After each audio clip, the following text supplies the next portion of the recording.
El tema de hoy es cistitis aguda simple. Abordaré lo que es la fisiopatología, la epidemiología, microbiología, diagnóstico y tratamiento, basándome en la última actualización de UpToDate del 2023. Bien, en lo que corresponde a fisiopatología, primero hay que tener en consideración que a nivel colónico predominan en la microbiota las enterobacterias. Son un gran grupo que forma parte de la microbiota. Entre ellas se encuentra E. coli. Bien, las infecciones de vías urinarias son mucho más frecuentes en el sexo femenino y esto se debe a la proximidad que hay entre lo que es la uretra y el ano. Esto hace que eh, a nivel perineal, cuando se dan colonizaciones por parte de las enterobacterias u otras bacterias procedentes de la microbiota fecal, hay una gran facilidad para que estas bacterias logren ingresar o logren ascender eh, a través de la uretra hacia la vejiga, de manera muy fácil, a diferencia de lo que ocurre en el hombre, dada la mayor distancia entre la uretra y el ano, hay menos riesgo en esta población, en la población masculina. Bien, eh, dicho esto, es importante clasificar a las infecciones de vías urinarias. Y bueno, se clasifican principalmente en lo que es cistitis simple aguda y una infección de vías urinarias aguda complicada, que básicamente es cuando la infección ha sobrepasado lo que es la vejiga y ha ascendido a los uréteres y después a los riñones. Pero bien, la cistitis simple aguda se define como aquella infección de vías urinarias agudas que está confinada a la vejiga, ya bien que pueden encontrarse a nivel de la uretra y a nivel de la vejiga, pero no más. Además, otro de las características de una cistitis simple aguda es que no suele presentar síntomas ni signos que sugieran una infección sistémica o del tracto superior. Entre ellas se encuentra fiebre, se encuentra escalofríos, en el caso de la infección sistémica. Y en el caso o algo que nos sugiera una infección de las vías urinarias superiores, corresponde básicamente a dolor en flancos, dolor a la puño-percusión en el ángulo costo-vertebral y dolor a la palpación en flancos, de igual manera. Entonces, eso es lo que corresponde a una cistitis simple aguda, es aquella que está confinada a la vejiga y no presenta síntomas sistémicos ni ningún hallazgo que nos sugiera que hay infección a nivel de los uréteres, a nivel de la pelvis o a nivel del riñón. Bien, un dato importante a mencionar en este aspecto es que la cistitis aguda simple en pacientes que presentan anormalidades urológicas, como por ejemplo una vejiga neurogénica o alguna alteración que genere reflujo vésico ureteral o que tengan condiciones de inmunosupresión, no se manejan como una infección de vías urinarias complicada. Ya esto es importante aclarar. Y en cuanto a la epidemiología, ya lo mencioné en un inicio, y es que es extremadamente común en mujeres. Es mucho más común en mujeres que en población masculina, por las características anatómicas. Algunos factores de riesgo para la cistitis simple aguda y en general para las infecciones de vías urinarias es que la paciente haya tenido una relación sexual reciente, que haya utilizado espermicidas o diafragmas como métodos anticonceptivos, que tenga historia previa de infección de vías urinarias, que tenga como comorbilidad una diabetes mellitus. ¿Y esto por qué? ¿Por qué la diabetes mellitus es un factor de riesgo para una cistitis simple aguda o para una infección de vías urinarias?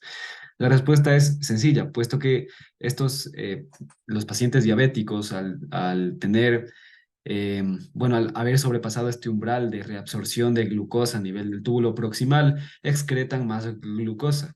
Bien, entonces al excretar más glucosa por la orina, esto es, digamos, un caldo de cultivo perfecto para la proliferación, para el crecimiento, para la nutrición de las bacterias y también hongos. Y entonces esta es la causa. Pacientes menopáusicas también tienen un mayor riesgo de infección de vías urinarias y esto principalmente es porque en estas pacientes se genera una colonización a nivel vaginal. Recordemos que a nivel de la vagina hay normalmente, está colonizada por lactobacillus. Los lactobacillus metabolizan el glucógeno y sus derivados producidos en la vagina, especialmente en pacientes en edad premenopáusica, con lo cual se produce ácido láctico. Este ácido láctico producido por los lactobacillus disminuye el riesgo de que otras bacterias proliferen a nivel vaginal. Entonces, si no hay lactobacillus y no hay ácido láctico, proliferan, por ejemplo, enterobacterias a nivel de la vagina y esto hace que sea mucho más fácil que estos patógenos asciendan hacia o llegan hacia el uretra y después asciendan hacia las vías urinarias, hacia la vejiga. Bien, otro de los factores de riesgo es que el paciente presente una sonda urinaria permanente, pero bueno, este es tema para otra discusión, para otra clase. ¿Ya? Y pacientes que tengan anomalías urológicas, como vejiga neurogénica, alteraciones que generen reflujo vésico-ureteral, divertículo vesical, cálculos en la vía urinaria y también hiperplasia prostática, en el caso de los pacientes varones. Bien, en cuanto a la microbiología, es sumamente importante conocer para los exámenes y para la vida profesional que el patógeno más común de infección de vías urinarias es la Escherichia coli. Bien, esta se presenta de un 75 a 95% de los casos de infección de vías urinarias, especialmente en lo que corresponde a cistitis. ¿Por qué se da esto? ¿Por qué E. coli es la principal bacteria que genera estas infecciones, siendo que hay muchas más bacterias a nivel de la microbiota fecal que pueden llegar a infectar? Bueno, la respuesta es que la Escherichia coli expresa una proteína, expresa esta fimbria P. La fimbria P presente en la Escherichia coli uropatógena favorece la adhesión junto con otras proteínas presentes en este Escherichia coli, la adhesión al urotelio. ¿Ya? Entonces, estas fimbrias P hacen que de manera muy sencilla y la E. coli logre adherirse al urotelio y sea difícilmente excretable con el flujo urinario. Entonces, esa es la causa. Otros uropatógenos que pueden ser causantes de infección de vías urinarias son otras enterobacterias como Proteus mirabilis, como Klebsiella pneumoniae. También está el Staphylococcus saprophyticus. En pacientes que han tenido estancia hospitalaria recientemente, tienen mayor riesgo de patógenos multiresistentes, multidrogoresistentes, como la Pseudomonas aeruginosa o también enterococos. Ya, y algunos de los patógenos o algunas de las bacterias que en ocasiones suelen contaminar los urocultivos, dada su proximidad con dado que colonizan zonas cercanas a la uretra, corresponden a los lactobacillus, a Streptococcus del grupo B, como el Streptococcus agalactiae, otras especies de enterococos y Staphylococcus coagulasa negativos que no corresponden al saprofíticos, es decir, otros estafilococos, que no incluyen a Staphylococcus aureus, puesto que es coagulasa positivo. Bien, en las manifestaciones clínicas, lo más frecuente, por lo más, el principal motivo por el cual las pacientes van a acudir a consulta es porque van a quejarse de disuria, de poliacuria, es decir, esta sensación de urgencia urinaria, van a tener mayor frecuencia urinaria, van a experimentar tenesmo vesical, es decir, que ya han realizado la micción, pero siguen con esa sensación como si no hubieran vaciado por completo la vejiga. También presentan dolor suprapúbico. Esto es la presentación más frecuente. Estos son los conocidos síntomas miccionales, ¿ya? O los síntomas de cistitis aguda. Son muy característicos. ¿Ya? En pacientes adultos mayores, si bien también pueden presentar estos síntomas con gran frecuencia, puede que este no sea el caso. Ya puede que recordemos que en pacientes adultos mayores pueden haber ya, bueno, hay mayor riesgo de diabetes mellitus, con ello hay más de riesgo de neuropatía diabética, con lo cual los pacientes suelen en ocasiones no sentir, suelen no sentir dolor, suelen no sentir necesidad urinaria. Urgencia urinaria. Ya entonces también tenemos que considerar en pacientes adultos mayores incontinencia urinaria nueva, es decir, que no haya estado presente antes, nocturia, ya que los pacientes se despierten en la noche para orinar con mayor frecuencia de lo que lo hacían antes. Y también sensación de falta de bienestar, o sea, los pacientes se sienten incómodos, pero no saben describir muy bien qué es lo que sucede. Otras de las manifestaciones corresponden a hematuria macroscópica, aunque no es muy frecuente. También pueden presentar cambios en el color y olor de la orina. Puede ser una orina turbia, puede tener un olor desagradable. Ya, pero en caso de que los pacientes presenten solo estas manifestaciones, es decir, solo alteraciones en la orina, en el color, en el olor, bueno, la aproximación que se recomienda en estos casos es pedirle al paciente que si no hay presencia de otros síntomas que sugieran mucho más una infección de vías urinarias, pues en estos casos se le recomienda al paciente ingerir bastantes líquidos durante unos días y ver si es que esto mejora. Y si no, pues ya evaluar más para una infección de vías urinarias. Ya, recuerden, es muy importante que un paciente que viene con síntomas de cistitis aguda, simple, siempre hay que descartar, bien, siempre hay que descartar una infección de vías urinarias superiores, una infección de vías urinarias complicada, bien, una pielonefritis. Es decir, en el examen físico, ya en el examen físico, ¿qué es lo que vamos a hacer? Igual en las preguntas en la anamnesis, ¿qué es lo que vamos a hacer? Vamos a preguntarle al paciente, a la paciente si es que no siente dolor en los flancos. En el examen físico vamos a realizar palpación abdominal, con lo cual vamos a buscar descartar que la paciente experimente dolor en los flancos a la palpación o dolor en el ángulo costo-vertebral con la puño percusión. Vamos a ver a tomar la temperatura a la paciente para descartar una fiebre.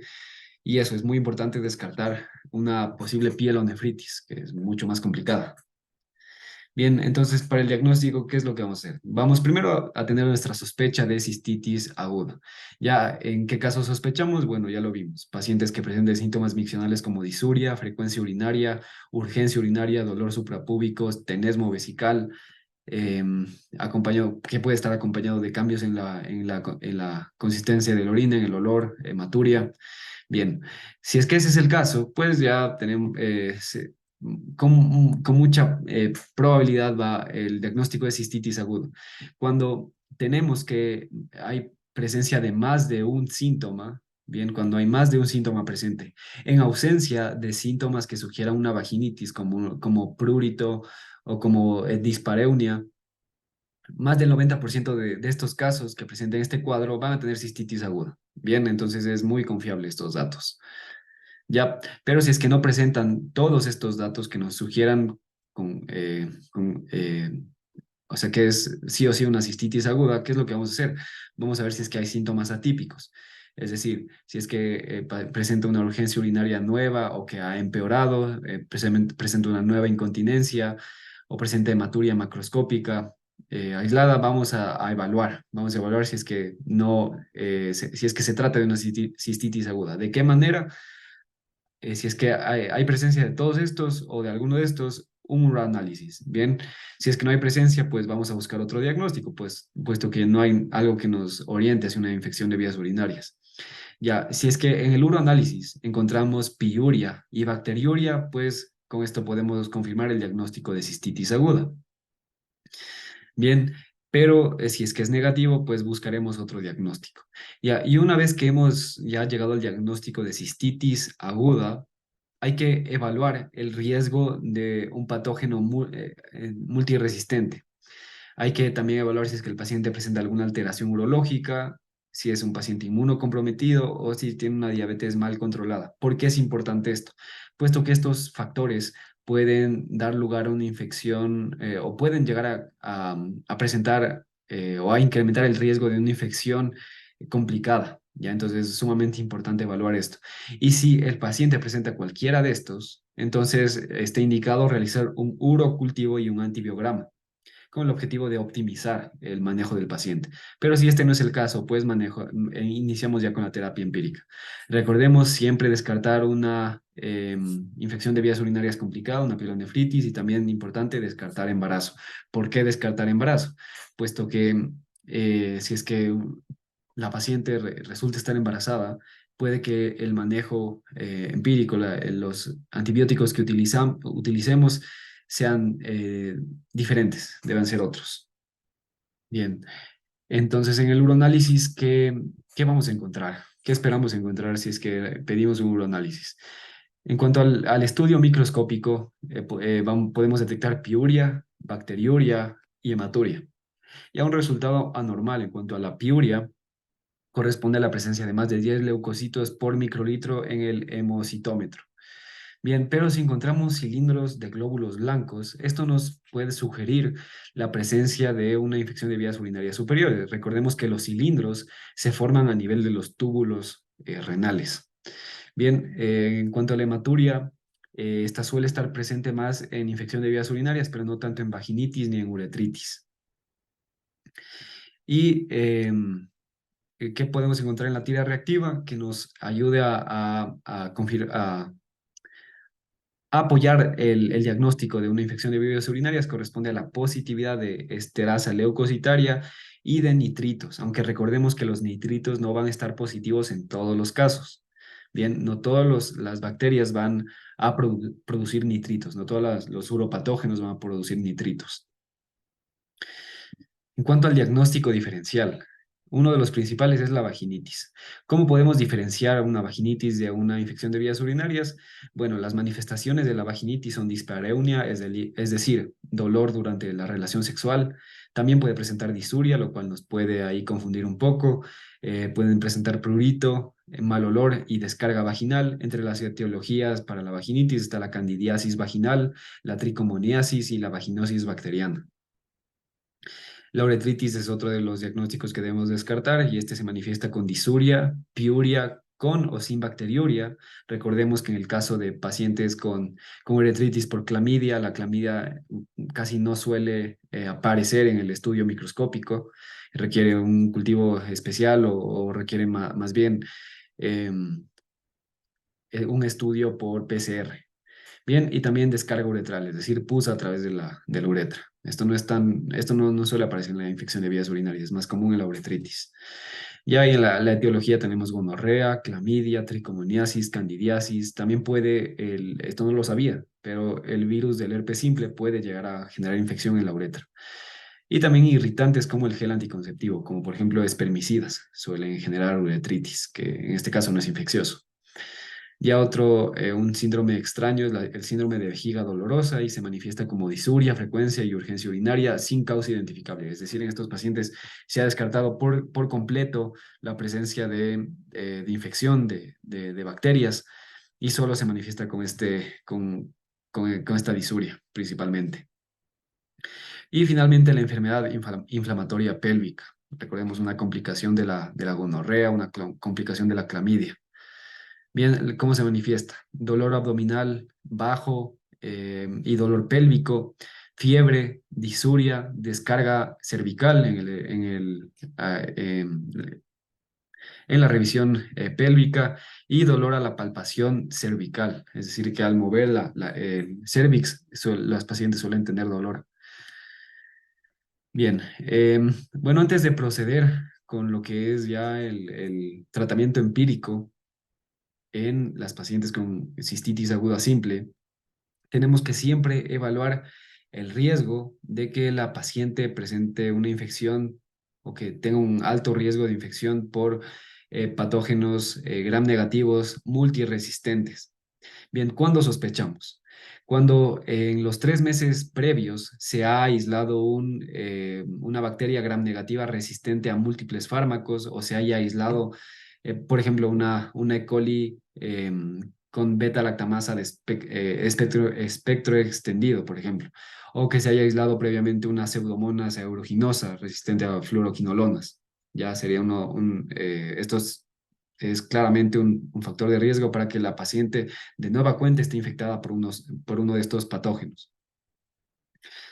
Que haya permanecido una estancia hospitalaria en los 3 meses previos, que haya en los 3 meses previos utilizado fluoroquinolonas, trimetoprim, sulfametoxazol o un beta-lactámico de amplio espectro como una cefalosporina de tercera generación o de una generación posterior y que haya estado en partes del mundo con altas tasas de organismos multiresistentes. La guía mencionaba que algunos de esos países son India, Israel, España y México.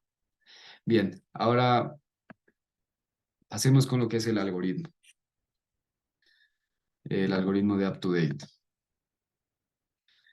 Bien.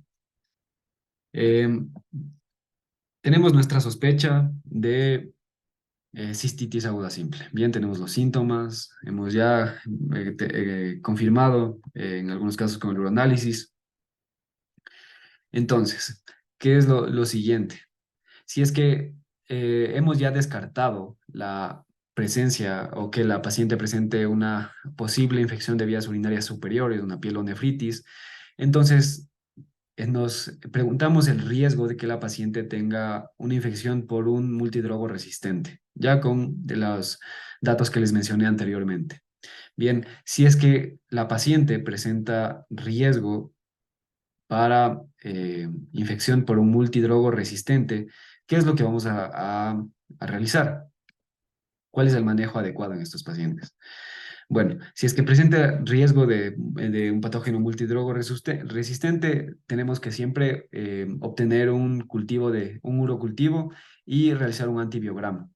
Bien, y nos preguntamos, ¿hay alguna razón para evitar el uso de fosfomicina o de nitrofurantoína? Bien, si es que la paciente ha presentado alergia o si se ha documentado un patógeno que sea resistente a fosfomicina o a nitrofurantoína.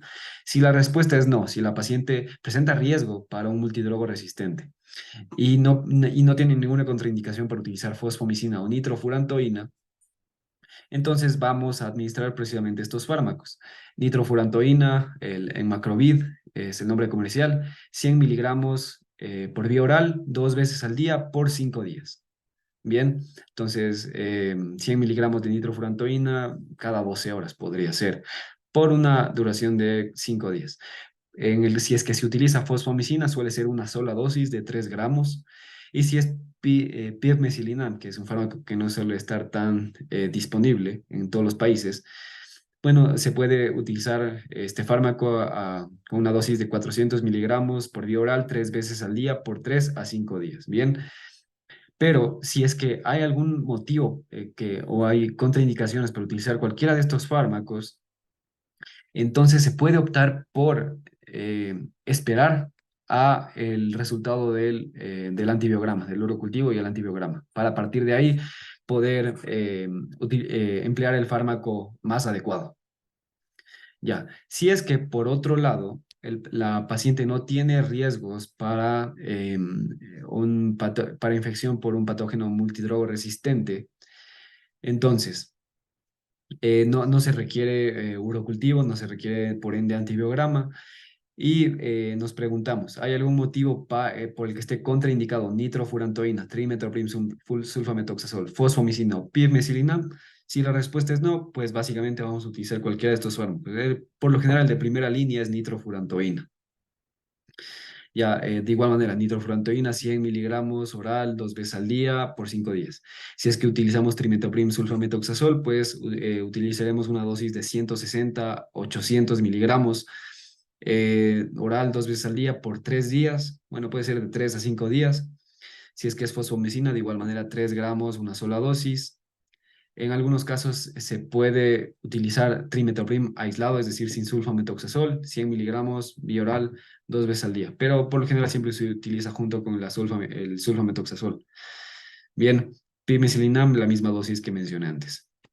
Pero si es que la paciente presenta alguna contraindicación para cualquiera de estos fármacos, nitrofurantoína, trimethoprim, fosfomicina o pirmesilinam, nos vamos a preguntar, la segunda dosis, la segunda línea, en este caso van a ser beta-lactámicos, y la tercera línea, es decir, la última línea va a ser fluoroquinolonas. Si es que hay alguna razón para evitar un beta-lactámico como alergia, pues si es que no hay ninguna razón para evitar beta-lactámico, pues podemos utilizar amoxicilina, ácido clavulánico, 500 miligramos oral 2 veces al día por 5 a 7 días. En este caso, los beta-lactámicos se utilizan siempre de 5 a 7 días. Este puede utilizar de igual manera cefpodoxima 100 miligramos 2 veces al día, cefdinir 300 miligramos 2 veces al día, cefadroxilo 500 miligramos 2 veces al día y bueno, no se utiliza tanto, pero podría. es una opción, cefalexina, 250 a 500 miligramos cada 6 horas. Bien, pero si hay alguna razón para evitar o para no utilizar beta-lactámicos, nos preguntamos lo mismo, pero para las fluoroquinolonas. ¿Ya hay algún motivo para evitar una fluoroquinolona? Por ejemplo, un síndrome del QT largo, que la paciente haya tenido alguna, que esté cursando por una tendinitis, bien, o que a nivel local la prevalencia de E. coli resistente a fluoroquinolona sea bastante sea alta, sea considerable. Entonces, en ese caso, podemos optar por no utilizar fluoroquinolonas y esperar a lo que nos diga el urocultivo o el antibiograma. Bien, pero si no hay contraindicación por utilizar fluoroquinolonas, pues las utilizamos. Ciprofloxacino, 250 miligramos 2 veces al día por 3 días, o también puede ser 500 miligramos de cipro de versión extendida, de liberación extendida, por 3 días. Y por último, levofloxacino, 250 miligramos por vía oral por 3 días, ya una vez al día. Ya entonces esos son los fármacos que suelen utilizarse y la manera en la cual está indicada su utilización, recordemos. Primero nos preguntamos, ¿riesgo de multidrogo resistente? Si la respuesta es no, pues la primera línea va a ser siempre o nitrofurantoína o trimetoprim o fosfomicina o pirmesilina. Si es que hay contraindicación para estos, beta-lactámicos, amoxiclavulánico, cepodoxima, cefadroxilo. Si hay contraindicación para beta-lactámicos, la última línea es fluoroquinolonas. Bien, y en el caso de multidrogo resistentes, que haya riesgo para estos, pues también se puede utilizar nitrofurantoína y fosfomicina, pero si no pueden utilizarse, pues debemos esperar a ver qué es lo que nos dice el antibiograma. Ya, y entonces aquí les dejo un cuadrito con las dosis que suelen utilizarse. Bien. Em, bien, entonces para la terapia dirigida. Si es que ya tenemos los resultados, bueno, eh, si es que nos encontramos con un gram negativo que sea sensible a la mayoría de fármacos, la nitrofurantoína sigue siendo la primera línea por encima de cualquier beta-lactámico. Recordemos que la nitrofurantoína, la fosfomicina, el pirmesilina y el trimetoprim, sulfametoxazol, tiene una gran, se acumulan en la vejiga, tienen una gran, digámoslo así, biodisponibilidad en la vejiga. Es por ello que son la primera línea siempre. Ya, si nos encontramos con cocos gram positivos sensibles, como estafilococcus sensibles, como streptococcus sensibles, enterococos sensibles, pues podemos iniciar con amoxicilina, 500 miligramos, 3 veces al día, por 5 o 7 días. Ya, pero recordemos, siempre nitrofurantoína va a ser la primera opción. Ya, y en cuanto a la terapia sintomática, ¿qué tenemos en cuanto a esta? Si es que la paciente presenta una disuria severa, o sea, le molesta mucho el dolor o un dolor suprapúbico intenso, podemos optar por un analgésico urinario, es decir, un analgésico que tiene una gran biodisponibilidad a nivel de la vejiga. Esta corresponde a la fenazopiridina y es un fármaco que suele estar disponible en la mayoría de casos y lo utilizamos con una dosis de 200 miligramos 3 veces al día por 2 días, por lo general. Bien, en cuanto al seguimiento de los pacientes, de las pacientes que están siendo tratadas por cistitis aguda simple, si es que tuvo hematuria, si es que encontramos hematuria en el uranálisis, pues se recomienda repetir el mismo uranálisis a las pocas semanas para ver si es que la hematuria ha cesado, puesto que una hematuria persistente nos puede quizá, puede incrementar el riesgo, o sea, nos hace sospechar de otras patologías. Una hematuria persistente nos puede hacer sospechar quizá de una malignidad urológica o de alguna glomerulopatía o de algún síndrome genético como Alport, por ejemplo. Y si es que no responde a la terapia empírica a las 48, 72 horas, que es por lo general el tiempo en el cual suelen mejorar los síntomas, pues se recomienda realizar en este caso ya el urocultivo, podemos considerar una imagen y podemos considerar cambiar la terapia empírica. Y bueno, esto sería lo que corresponde a cistitis aguda simple. El tema para el siguiente video es pielonefritis aguda.